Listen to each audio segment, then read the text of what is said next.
우리 시간 마음을 모아서 하나님 앞에 우리 자신을 올려드리는, 우리가 하나님의 것입니다, 주님의 것입니다 고백하는 시간, 그리고 이 시간 예배 가운데 성령 하나님 메마른 나의 심령 위에 임재해 달라고, 메마른 나의 심령 위에 성령을 부어 달라고 이렇게 그렇게 기도하면서 하나님 앞에 나아갔으면 좋겠습니다. 기도하겠습니다.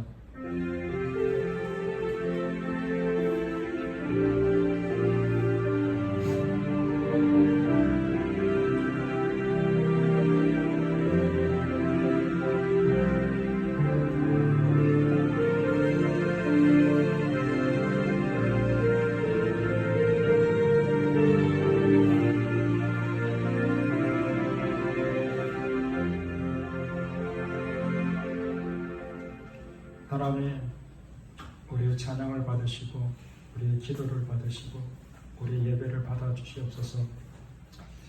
하나님, 이 시간 성령 하나님의 임재를 사모합니다. 가물어 메마른 땅, 물이 없어 바짝 가난 이 심령 위에 주 성령 하나님의 그 기름 부으시는 역사, 그 담비를 내려 주시옵소서. 하나님,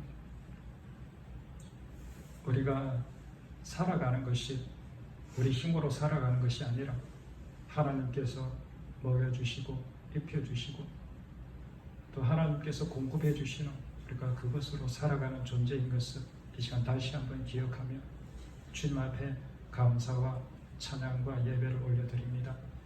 하나님, 예배 가운데 성령 하나님께서 임재해 주시고 하나님 말씀 가운데 성령 하나님께서 함께해 주셔서 우리 메마르고 딱딱한 심령이 주 성령 하나님의 말씀으로 말미암아 부드러워지고 온유해지고 겸손해지는 그러한 역사가 일어나게 하여 주시옵소서. 하나님, 주님 도와주십시오. 함께해 주십시오. 예수님의 이름으로 기도드렸습니다.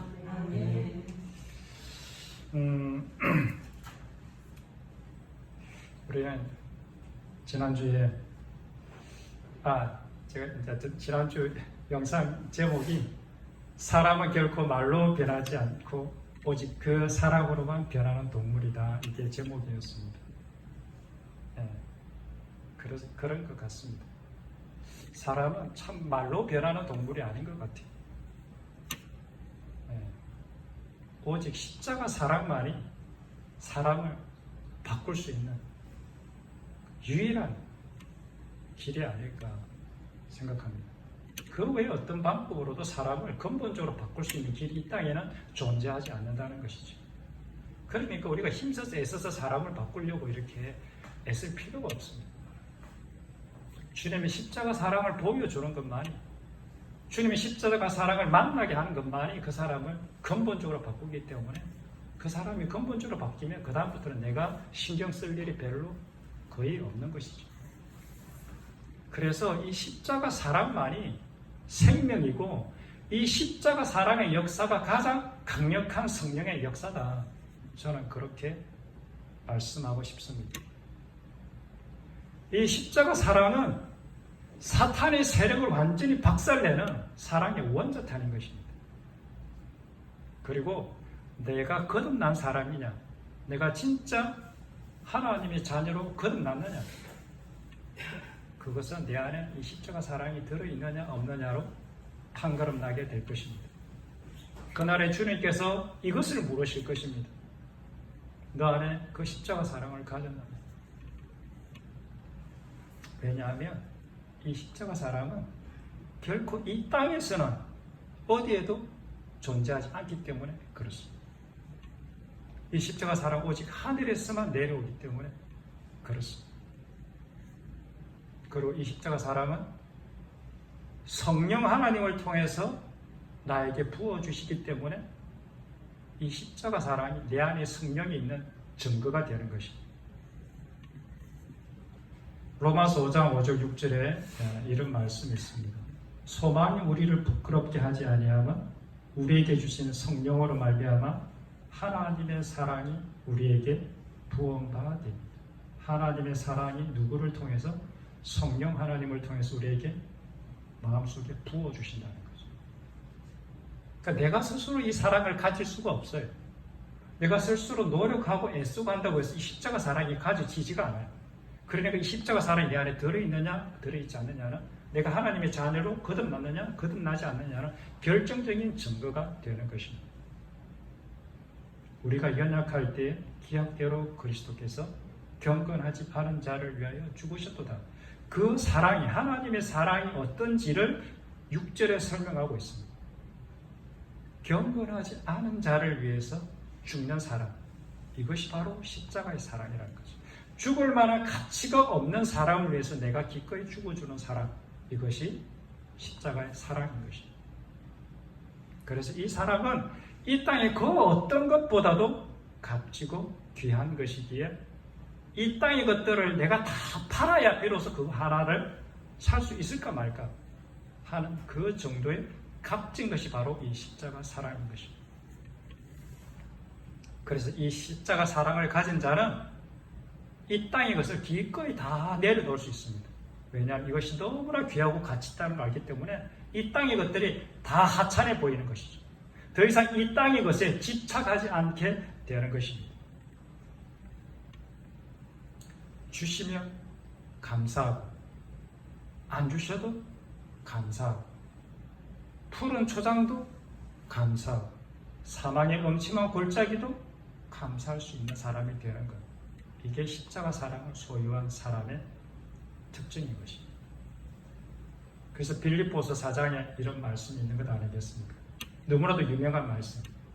내가 궁핍함으로 말하는 것이 아니라 나는 어떠한 형편이든지 자족하기를 배웠다. 나는 비천에 처할 줄도 알고 풍부에 처할 줄도 알아. 모든 일, 곧 배부름과 배고픔과 풍부와 궁핍에도 처할 줄 아는 일체의 비결을 배우노라. 내게 능력 주시는 자 안에서 내가 모든 것을 할 수 있느니라. 이러한 바울의 고백이 나의 고백이 되는 사람, 그것이 바로 십자가 사랑을 소유한 사람의 고백인 것입니다. 사람은 말로 변하지 않습니다. 왜냐하면 사람은 교만하기 때문에 그렇습니다. 모든 인간이 교만하기 때문에 모든 인간은 말로 해서 변하는 동물이 아닙니다. 모든 인간이 자기 자신의 왕이기 때문에 그 누구의 이야기도 귀담아 듣지를 않아요. 누군가 이야기하면 자기 부하나 쫄개들 중에 하나가 이야기하는 것처럼 그 중에서 내가 고르고 싶은 것만 듣고 또 내가 하고 싶은 것만 하는, 내가 취사 선택을 하는 거죠. 인간이 얼마나 교만한지 모릅니다. 인간이 얼마나 스스로 잘났는지 모릅니다. 그래서 인간은 결코 다른 사람들의 말로 바뀌어지는 동물이 아니라는 것이죠. 사람들의 말로 바뀌지 않을 뿐만 아니라 심지어 하나님의 말씀으로도 사실은 사람이 안 바뀌어요. 이 말을 들으면 조금 의아해하실 수 있는데 그 증거가 이스라엘 백성들 아닙니까? 하나님이 얼마큼 말씀을 많이 했습니까? 사람이 안 바뀌잖아요. 그런데 어떨 때 사람이 바뀌느냐? 예수님의 십자가 사랑을 비로소 발견하게 될 때 사람은 바뀌게 되는 것입니다. 그 하나님의 사랑만이 유일하게 사람을 거듭나게 할 수 있고 변하게 할 수 있는 유일한 길인 것입니다. 이 사랑은 어떤 사랑입니까? 우리가 사랑을 바꿔줄 수 있는 사랑, 하나님께서 우리를 통해서 세상에 보여주시기 원하는 사랑, 그 십자가 사랑은 어떤 사랑인가? 이 십자가 사랑은 오래 참아야 하는 사랑입니다. 시간이 걸려서 이 십자가 사랑이 증명이 돼요. 하루아침에 내가 어떠한 행동을 한다고 해서 그것이 십자가 사랑을 하는 사람이다 아니다라고 판가름이 안 됩니다. 왜냐하면 십자가 사랑은 오래 참는 거기 때문에 그렇습니다. 오래 견뎌내야 하는 거기 때문에 십자가 사랑은 무진장이 힘든 것입니다. 그리고 끝까지 그 사람을 믿어줘야 하기 때문에 내 속에 다 문드러져서 없어지는 것입니다. 그래서 성경은 이렇게 말씀하고 있습니다. 네가 나의 사랑을 깨달았느냐? 네가 나의 사랑을 받아들였느냐? 나의 이 십자가 사랑을 받은 자가 어떻게 남을 미워하고 판단하고 정죄하고 심판할 수 있겠느냐? 이렇게 물으시는 것입니다. 그럴 수 없느니라. 이것이 성경이 우리에게 들려주고 싶은 말씀인 것입니다. 사람은 언제 변하는가? 그것은 절대자 앞에 섰을 때, 또는 보이지 않는 거대한 벽에 내가 딱 부딪혔을 때, 그때 사람은 무너지는 것이지. 그때 사람은 항복하는 것 아니겠습니까? 자기보다 더 크고 더 힘세고 자기가 저항할 수 없는 그러한 어떤 힘을 만났을 때, 힘센 존재, 그걸 만났을 때, 그런데 그 존재가 권력을 쓰지도 않고 어떤 힘을 쓰지도 않고, 그리고 얼마든지 그 사람을 잡아서 마음껏 할 수 있는 지위와 권리를 가지고 있음에도 불구하고 그 하찮은 사람을 위해서 대신 죽어주는 그 사람을 통해서, 그 사랑이 항복하게 만듦을 통해서 그 사람 앞에 무너지게 만든 하나님은 그 방법을 쓰시는 것입니다. 그래서 그 사랑을 발견한 사람, 그 사람을 깨달은 사람은 누구나 예외 없이 그분 앞에 다 항복하는 것입니다. 내가 당신 사랑 때문에 나의 모든 인생을 당신께 드립니다. 그래서 사람이 바뀌는 거예요. 전혀 딴 존재가 되어버리는 것입니다. 더 이상 이제는 내 뜻대로 살지 않겠습니다. 당신이 나를 너무너무 사랑하니까 내가 그 사랑을 내가 믿고 내 일평생을 주님께 다 올려드립니다. 주님께서 어디로 인도하시든지 저는 주님을 따를 것입니다. 그런 존재가 바뀌어지는 것이죠. 나를 사랑하는 하나님은 그 사랑이 내 마음을 완전히 녹여서 나를 부끄럽게 하고 창피하게 해서 항복시키는 거죠.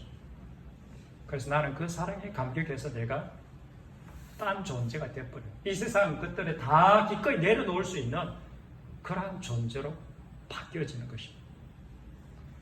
반면에 사탄은 어떻게 우리를 갖다가 이렇게 종처럼 자기 이렇게 항복시키느냐? 사탄이 항복시키는 방법은 힘으로 사람을 찍어 누릅니다.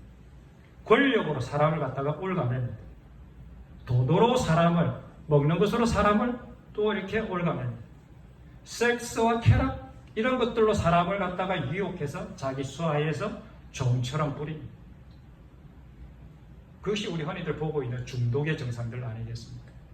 중독에 딱 걸리면 그 중독의 종이 되고 노예가 되는 것이죠. 그걸 통해 사탄은 자기 아래에 굴복시키게 만듭니다. 사람.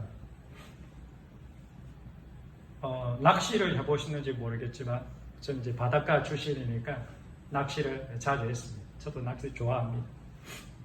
근데 낚시할 때 조건이 하나 있어요. 몇 가지 조건이 있는데, 반드시 낚시 바늘이 있어야 됩니다. 또 낚시 바늘, 물론 뭐 시도 매달아야 되겠지만 어쨌든 낚시 바늘이 있어요. 그 다음에 미끼가 있어야 됩니다. 바늘만 있어야지 안 잡혀요. 미끼를 반드시 달아야 돼요. 미끼, 물고기 좋아하는 미끼를 달수록 잘 물겠죠. 그런데 또 중요한 것은 바늘에 뭐가 있어야 되냐, 그 비늘인가 어쨌든 이렇게 뾰족하게 딱 나와 있는 그게 없으면 물들어도 싹 다 빠져나가 버려요. 네. 그래서 비늘 같은 게 이렇게 세 가지가 갖춰야 탁 물면 네, 탁 낚이는 거죠. 물고기가 못 빠져나가요. 물고기가 먹이를 딱 물었다고 해서 다 낚이는 게 아니에요. 어떤 물고기는 먹이를 아주 영리하게 있잖아요. 먹이만 사사사사 딱 먹고 탁 도망가는 녀석도 되게 많아요. 그런데 먹이를 계속 따먹다가 괜찮네 하고 확 물거든요. 그때 이제 물고기가 확 낚이는 거죠. 그래서 한번 딱 미늘에 딱 걸리면 끌어올릴 때까지 아무리 크고 이렇게 막 지가 도망가려고 해도 절대로 못 빠져나오죠. 줄이 끊어지지 않는 이상. 낚시 바늘에 보이지 않는 비늘들. 사탄은 인간의 욕구와 욕망을 자극해서 오늘도 낚시질을 딱 하고 있는 거죠. 미끼를 탁 던지는 거겠어요. 낚시할 때 탁 놓고 나서 어떻게 하냐면 물고기 앞에다가 이제 다 이렇게 딱 내려가잖아요. 그러면 가만히 놔둔 게 아니에요. 다 오르락 내리락 오르락 내리락 약을 올려. 이 녀석이 뭐지? 이렇게 약을 올려가지고 이렇게 문을 확 이렇게 조심성이 없고 저게 이제 확 먹을 수 있도록. 사탄도 날마다 매 순간 우리 눈앞에 먹이를 딱 놔놓고 우리한테 약을 올리는 거죠. 물어라. 그렇게 하면 물면 못 빠져나가는 거죠. 사탄은 우는 사자처럼 집을 상피자를 찾으려고 그렇게 낚시질을 하고 있는 거죠. 어떻게 낚시질을 하느냐? 지금 이 시대는 진짜 인류 역사상 그 어느 때보다도 이렇게 많은 영상 문화, 이 정보 문화가 이렇게 급속하게 폭발적으로 성장하게 만연한 데가 없지 않습니까? 온갖 정보들을 다 뿌려야 되는 거죠. 하나만 걸려라. 1초의 영상도 괜찮다. 쇼트, 그 영상도 괜찮다. 한 컷의 사진도 괜찮다. 하나만 걸려라. 그 영상을 통해서, 그 하나의 장면을 통해서 사람들의 머릿속의 생각을 마비시켜서 하나님부터 떨어지게 만드는 그런 일들을 하고 있는 건 아니겠습니까? 사실 우리가 보고 듣고 하는 이런 모든 영상물들을 한번 살펴보십시오. 저도 저를 필요했어요. 다 돈, 뭐 정치 권력, 그 다음 섹스 오락캐락, 뭐 쇼핑, 또는 다 그런 것들 아니에요. 거의 90% 이상 우리가 그런 것들을 먹고 소비하고 있지 않습니까? 그래서 이 시대가 뿌린 대로 거두고 있는 것입니다. 이 시대의 다음 세대가 또는 이 시대 우리 어른 세대가 그렇게 엄난하고 그렇게 가정이 무너지고 그렇게 사회가 타락하는 이유는 다 보고 듣고 했기 때문에 그 결과물들 아니겠습니까? 그러니까 사탄은 끊임없이 이렇게 나쁜 오염물들을 뿌리는 거죠. 왜? 나를 잡아먹으려고. 우리를 잡아서 지옥으로 끌고 가려고. 사탄은 그렇게 우리를 복종시키는 거죠. 그러니까 사탄의 복종 방법은 힘으로, 권력으로, 돈으로 해서 자기 조우를 만드는 거죠. 그렇지만 하나님의 사람을 항복시키는 방법은 그 영혼을 위해서 내가 기꺼이 죽어주는 그 사람을 항복하는 거죠. 지난번에 설명드렸듯이 이 세상의 생명이 유지되는 원리에 대해서 말씀을 드렸습니다. 이 세상은 누군가가 죽어야 내가 사는 구조로 되어 있습니다. 내 육체가 살기 위해서는 동물과 식물이 죽어야 되는 것입니다. 내 영혼이 살기 위해서는 예수 그리스도가 십자가에 죽으셔야만 했던 것입니다. 그리고 그 예수님의 살과 피를 내가 먹을 때 어떤 현상이 벌어지죠? 내 영이 살아나는 현상이 일어나는 것입니다. 그래서 우리는 예수님의 살과 피를 먹고 마셔야 하는 것입니다. 내 영혼이 살 뿐만 아니라 내 영혼이 살아가기 위해서도 날마다 예수님의 살과 피를 먹고 마시는 일을 해야 되는데 이것이 뭐냐? 그리스도의 십자가에 동참하는 것입니다. 날마다 주님의 주신 십자가를 지는 게 바로 주님의 살과 피를 내가 먹고 마시는 것입니다. 하나님의 나라는 어떠한 나라냐?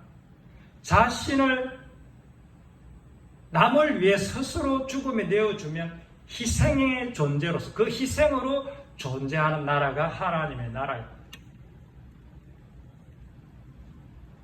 하나님의 나라는 내가 스스로 다른 사람의 먹이가 되고 밥이 되겠다고 밥이 되는 그러한 나라. 그래서 요한복음 3장 16절을 보면 하나님께서 세상을 이처럼 사랑하사 독생자를 주셨습니다. 이런 그를 믿는 자마다 멸망하지 않고 영생을 얻게 하려 하십니다. 하나님 우리를 이렇게 사랑했는데 그 사랑이 뭔지 아느냐? 그가 우리를 위해서 목숨을 버리셨어요. 우리가 이로써 사랑을 알고 우리도 형제들을 위해서 목숨을 버리는 것이 마땅한 일. 이것이 하나님 나라의 원리고 법칙인 것입니다. 하나님 나라는 이 사랑의 법칙으로 유지되고 운영되어지는 것입니다. 그러나 사탄의 나라는 내가 남을 잡아먹음으로 내가 살아가는 나라가 사탄의 나라입니다. 남을 죽여야 내가 사는 나라. 약육강식의 나라. 동물적인 본능만 있는 나라. 이것이 사탄의 나라의 특징입니다. 요한복음 10장 10절에 도둑이 오는 것은 도둑질하고 죽이고 멸망시키려는 것뿐이요 내가 온 것은 양으로 생명을 얻게 하고 더 풍성히 얻게 하라는 것입니다. 이 사탄의 나라, 도둑이 오는 나라는, 도둑의 나라는 어떤 거냐? 도둑질하고 죽이고 멸망시켜서 다른 사람의 그 망하는 것이 나에게 그것을 통해서 내가 먹고 살아가는 거죠. 남의 것을 훔쳐서 남의 것을 빼앗아서 남을 죽여서 내가 살아가는 세상. 한마디로 지옥 같은 세상이 바로 사탄의 나라인 것입니다. 성자 부치의 사회. 오늘날 빈부격차가 한국 사회에 점점 벌어지고 있습니다. 이것이 우리를 하여금 지옥 같은 삶으로 끌고 가고 있지 않습니까? 그러니까 이 젊은 세대, 청년 세대들이 너무 고통받고 있습니다. 이것이 사탄의 원리가 지배하고 있기 때문에 그렇습니다. 하나님의 나라에는 희년이라는 제도가 있습니다. 또는 형수지수제라는 제도가 있고 기업무력이라는 제도가 있습니다. 11조의 제도가 있습니다. 이 제도가 이러한 모든 제도들의 특징이 무엇입니까? 누군가가 특히 있는 사람의 그 희생을 통해서 없는 사람, 가난한 사람들을 배려하는 그리고 균등하게 하는 하나님 나라의 법칙 아니겠습니까?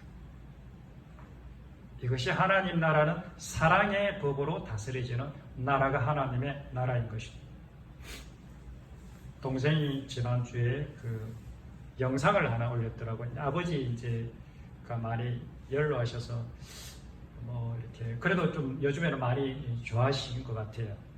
좋아하셔서 감사한데 이제 동생이 아버지한테 영상을 찍으면서 이 말에 이제 약간 유언 비슷하게 자녀들한테 해주고 싶은 말이 뭐 없습니까? 이렇게 하니까 아버지가 한 5초나 10초 정도 이렇게 짧게 말씀을 하시더라고요.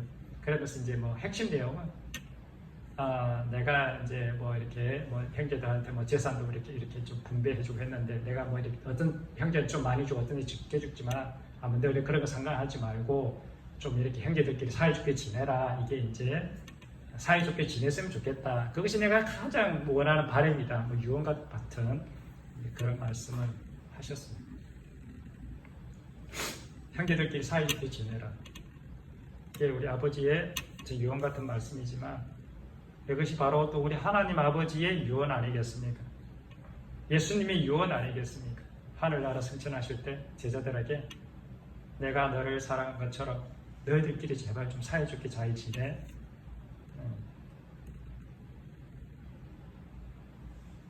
주님께서 우리를 어떻게 사랑하셨습니까? 요한복음 13장에 보면 내가 주와 또는 선생이 되어 너희 발을 씻겼으니 너희도 서로 발을 씻어주는 것이 옳으니라. 내가 너희에게 행한 것 같이 너희도 행하게 하려고 내가 본을 보여줘. 이것이 예수님의 마음이고 이것이 하나님 아버지의 마음인 것입니다. 너희 중에 큰 자는 섬기는 자가 되어야 하느니라. 누구든지 자기를 높이는 자는 낮아지고 자기를 낮추는 자는 높아지느니라. 섬기는 자가 형님이다. 형님이라면 당연히 동생들을 잘 돌봐야 되지 않겠느냐, 잘 섬겨야 되지 않겠느냐. 나의 사랑을 많이 받은 자가 더 많이 사랑하는 것이 당연한 것 아니겠느냐. 나의 유산을 더 많이 물려받은 네가 동생들을 더 잘 보고 그리고 섬기는 것이 당연한 것 아니겠느냐. 네가 나의 사랑을 먼저 받은 자라면 네가 먼저 다른 사람을 사랑해야 되는 것이 아니겠느냐. 이것이 우리 아버지 하나님의 마음일 것입니다. 우리는 지난주에 베드로 전서의 말씀을 통해서 아내들에게 주신 말씀을 보았습니다. 베드로전서 3장 3절에 너희의 단장은 머리를 꾸미고 금을 차고 아름다운 옷을 입는 외모로 하지 말고 오직 마음에 숨은 사람을 온유하고 안정한 심령에 썩지 아니할 것으로 하라. 이는 하나님 앞에 값진 것이라.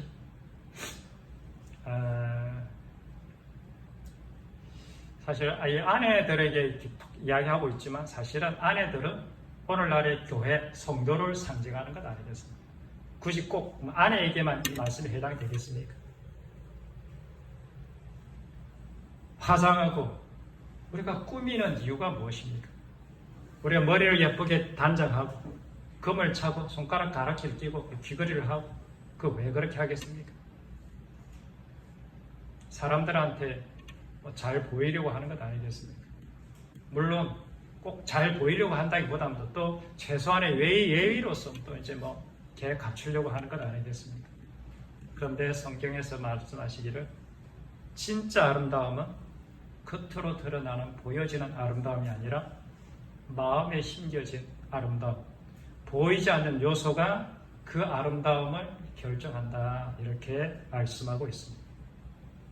제가 이제 주일날 마치고 지하철 타고 가끔씩 이제 왔다 갔다 하면서 이렇게 집에 왔다 갔다 합니다. 그럴 때 가끔 재미있는 즐거운 이렇게 구경거리를 또 선사해 주시는 우리 여성 예쁜 아가씨들이 있더라고요. 그래서 딱 타자마자 자연스럽게 딱 이렇게 화장품을 딱 끝내가지고 눈 화장을 이렇게 여기서부터 하더라고요. 참. 자, 어쨌든 하는데 그리고 한참 지켜보죠. 어떻게 하나 보니까 한참이에요. 한참 10분 하고 왔던데 한참 하더라 보니까 속눈썹 올리기도 하고 되게 도구도 엄청 많더라고요. 보니까요. 네, 이렇게 찝었다가 이렇게 이런 것도 있고, 그 다음에 속눈썹 그려는 것도 있고, 그 다음에 눈썹도 그리고 있고, 그게 어쨌든 그래요. 화장하니까 참 예쁘기는 예쁘더라고요. 그래서 예쁜 거를 보는 것은 아름다움이고 즐거움이죠. 그러나 겉으로 보이는 아름다움은 그 화장실, 지하철에서 열심히 한 화장은 밤에 잘 때 다 지우고 자야 된다는 걸 알아야겠습니까? 아침이 되면 또 발라야 돼요. 그리고 그 화장품 사기 위해서 또 내가 일을 하고 돈을 벌어야 돼. 그러나 속사람이 아름다운 것은 밤마다 지울 필요가 없습니다. 아침에 다시 화장을 할 필요가 없어요. 내가 어디를 가나 뭘 하든지 그 향기와 사랑은 사라지지가 않습니다. 어디에 투자하시겠습니까? 벌과 나비가 2km 정도밖에 멀리 떨어져 있어도 꽃과 향기의 꿀향기를 맡고 기가 막히게 찾아오듯이 마음에 숨은 그 사랑을 가진 사람은 그 사람 주변에 늘 사람을 이렇게 찾아오게 마련인 것입니다.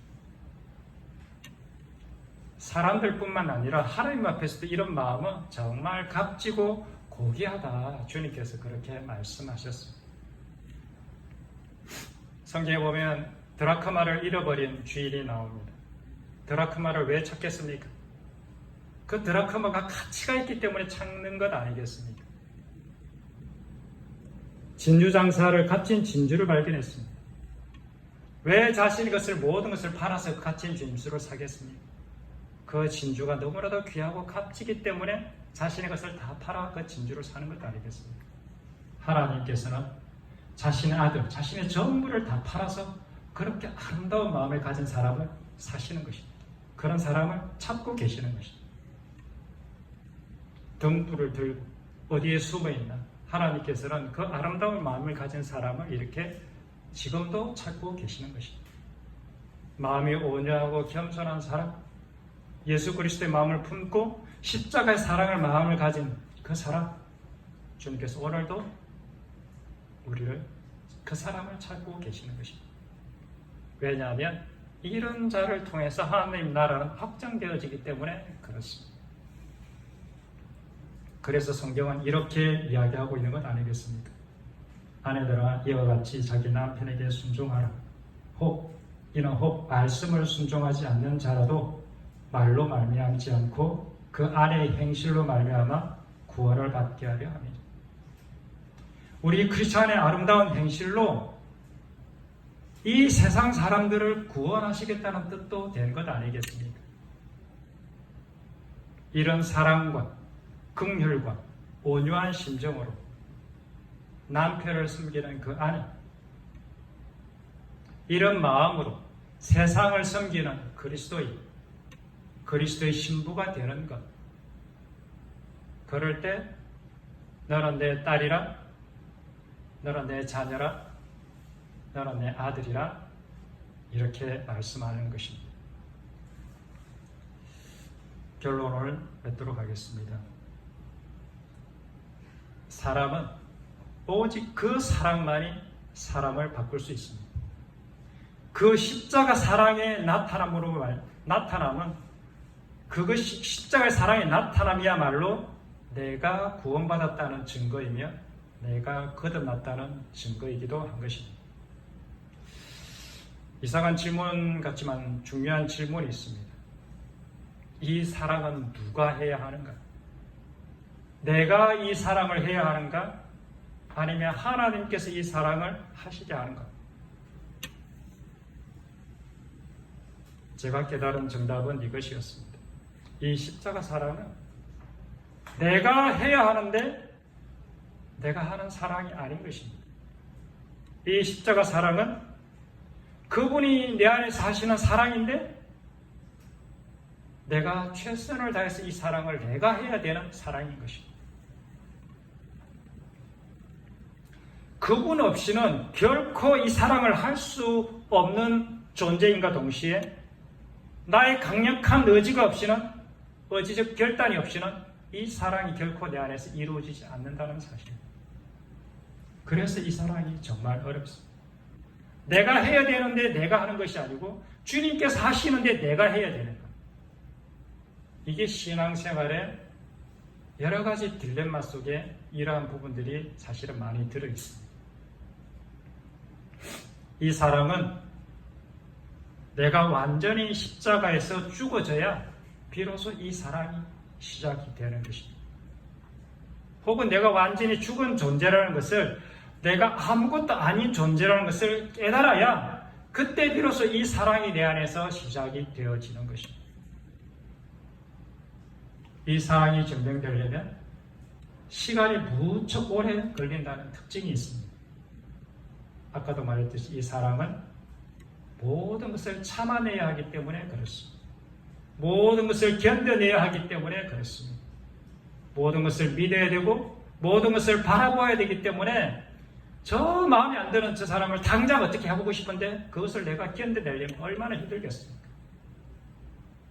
이 사랑의 가장 인간적인 롤 모델이 바로 우리 어머니들 세대, 또는 이 시대의 어머니들 세대, 우리 여성들, 말없이 희생하고 눈물 흘렸던 그 우리 여성 어머니, 아내의 삶, 이것이 이 시대에 하나님께서 보여주신 십자가 사랑의 약간의 모델이고 현적인 것입니다. 물론 희생적이고 헌신적인 아버지들도 가끔은 있습니다. 좀 드물기는 하죠. 또 물론 요즘 같은 시대에 자기만 생각하고 이기적인 아내와 어머니도 물론 있습니다. 어찌됐건 우리가 영적인 눈이 떠여져야 비로소 행할 수 있는 것이 바로 이 십자가 사랑인 것입니다. 내가 죽어지고 내가 달아 없어져서 내 남편과 자녀와 가정을 살리고 지켜내는 그 사랑. 이 사랑은 아무나 할 수 있는 게 아닙니다. 그래서 성경은 너희 눈이 밝으면 온몸이 밝을 것이라 이렇게 말씀하고 있습니다. 바로 이것을 두고 하는 말씀입니다. 여기에 눈이 떠여지면 십자가 사랑의 가치가 무엇인지 발견하게 되는 것입니다. 십자가 사랑의 가치를 발견하게 되면 내가 가진 모든 것을 팔아 그것을 기꺼이 소유하게 되는 것이며 그 십자가 사랑을 소유한 자가 생명을 얻게 되는 것입니다. 그렇게 되면 그 생명을 소유한 자의 삶 속에는 뭐가 있느냐? 늘 삶이 밝게 빛나게 되어 있습니다. 그 삶 속에 늘 그리스도의 향기가 나타나게 되어 있습니다. 말씀 우리 두 구절 찾아보고 마치도록 하겠습니다. 요한복음 13장 34절에서 35절.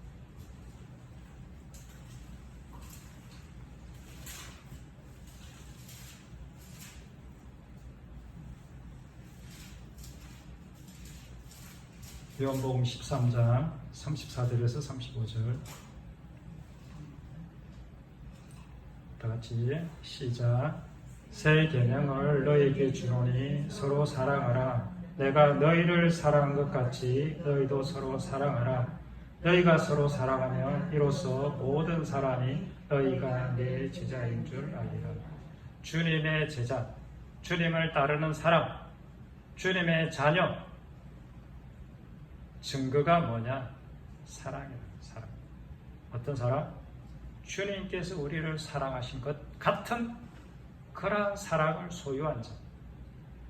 요한복음 15장 12절 14절 한번 찾아보도록 하겠습니다. 요한복음 15장 12절을 14절. 다 같이 시작.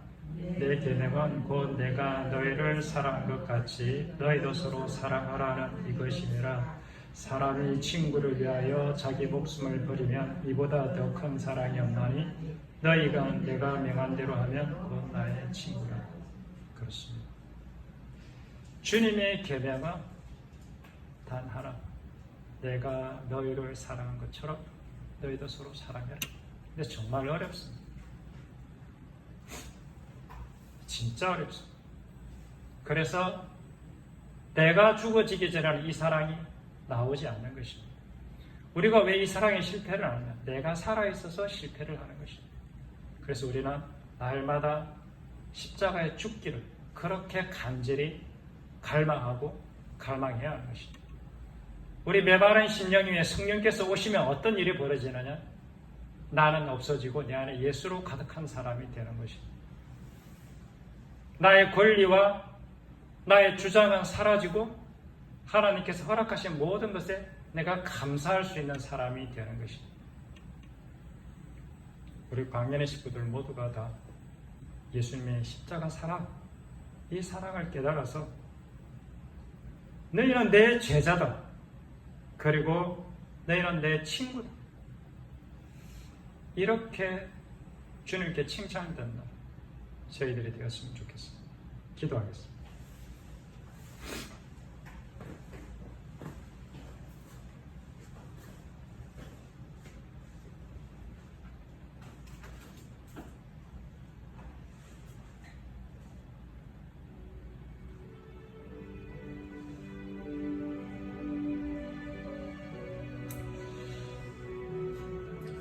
사랑하는 주님, 그가 우리를 위해서 목숨을 버리셨습니다. 우리가 이로써 사랑을 알고 우리도 형제들을 위해서 목숨을 버리는 것이 마땅합니다. 내가 그리스도와 함께 십자가에 못 박혔나? 그런즉 이제는 내가 사는 것이 아니요 오직 내 안에 그리스도께서 사시는 것이다. 이제 내가 육체 가운데 사는 것은 나를 사랑하사 나를 위하여 자기 자신을 버리시 하나님의 아들을 믿는 믿음 안에서 사는 것입니다. 하나님, 우리가 이 땅을 살아가는 이유, 이 땅에 존재하는 이유는 하나님께서 우리를 사랑하셨기 때문에 우리가 이 땅을 살아가고 있고 이 땅에 존재하고 있는 것입니다. 그 사랑은 십자가에서 증명이 되었습니다. 내가 너희를 얼마나 사랑하는지 아느냐? 주님의 그 십자가를 주님 만나기를 원합니다. 주님의 그 십자가 사랑을 진정 깨달아 알기를 원합니다. 주님의 그 십자가가 내 심장에 박혀지게 하여 주십시오. 나의 전 인생 가운데 주님의 그 십자가가 내 삶 속에 박혀지게 하여 주십시오. 그래서 주님 걸어가신 그 좁은 길, 주님 걸어가신 그 생명의 길을 묵묵히 십자가를 지고 따라가는 존재가 되게 하여 주십시오. 그래서 우리의 삶을 통해서 믿지 않는 자들이 구원을 얻는 하나님의 생명을 경험하는 놀라운 일들을 우리의 일생 가운데 경험케 하여 주시옵소서. 우리 다 같이 기도하겠습니다. 살아계신 아버지 하나님, 주님 우리를 받아주시옵소서. 하나님, 주님 거룩한 산 제물로 올려드리기로 원합니다. 주님 우리를 받아주시옵소서. 메마른 나의 심령 위에 성령의 담비를 부어주시옵소서. 갈급한 내 심령 위에 성령의 기름을 부어주시옵소서. 그리하여 나는 없어지고 이 세상은 없어지고 오직 구속한 예수 그리스도만 보게 되는 그 역사를 허락하여 주십시오. 주님께서 변화산에서 변화되신 것처럼 나도 아버지 하나님 예수 그리스도를 만나 아버지 하나님 이 땅의 사람이 아니라 하나님의 사람으로 변화되어지는 그 역사, 누구든지 그리스도 안에 있으면 새로운 피조물이라 이전 것은 지나갔으니 보라 새 것이 되었도다. 하나님이 내 안에 살아계시고 하나님이 내 안에 역사하셔서 주님의 그 십자가 사랑으로 살아가는 존재, 주님의 십자가 사랑이 나를 살리는 존재, 그런 존재가 되게 하여 주십시오. 결코 만만치가 않습니다. 결코 쉽지가 않습니다. 그러나 주님 영생의 길이 생명의 길이 여기에 있사오니 주님 우리가 어디로 가겠습니까? 날마다 주님께 주신 그 십자가를 짊어지고 저 골고다 언덕을 향하여 한 걸음 한 걸음 걸어가겠사오니 주님 우리를 도와주십시오. 때로는 사망의 음침한 골짜기로 걸어갈지라도 우리가 해를 두려워하지 않을 것은 주께서 우리와 함께 하시기 때문에 아버지 우리가 두려워하지 않고 뚜벅뚜벅 걸어서 저 골고다를 향하여 걸어갈 것입니다. 주님 십자가 사랑으로 이 땅을 치유해 주시옵소서.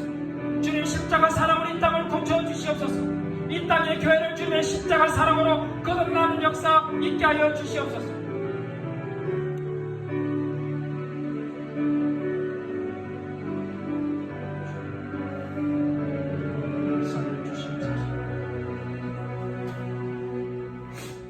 살아계신 아버지 하나님,